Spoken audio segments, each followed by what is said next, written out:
भीती का वाटत असेल? तर जाणून घ्या भीती वाटण्याची 5 मुख्य कारणे. पहिली, भूतकाळातील वाईट अनुभव, पास्ट ट्रॉमा. होऊ शकते एखादी वाईट घटना तुमच्यासोबत भूतकाळात घडली असेल आणि ती आत्ता होईल की काय असं वाटणं. दुसरी, भविष्याची भीती, पुढे काय होईल, कसं होईल हे नेहमी वाटणं. तिसरी, अपयशाची भीती, एखादं काम नव्याने सुरू केलं आणि त्यात जर यशच मिळालं नाही तर, मी अपयशी झालो तर, हे नेहमी वाटणे.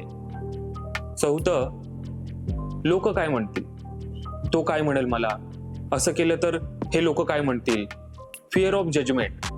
आणि पाचवं, स्वतःबद्दल शंका, लो सेल्फ कॉन्फिडन्स, मी हे करू शकतो की नाही, मी हे करण्यासाठी पुरेसा नाही, असं नेहमी वाटणे. तुम्हाला पण कोणती ना कोणती भीती वाटतच असेल ना? मग मला DM करा. तुमची ती भीती कशी कमी करता येईल यासाठी मी तुम्हाला नक्कीच मदत करेल.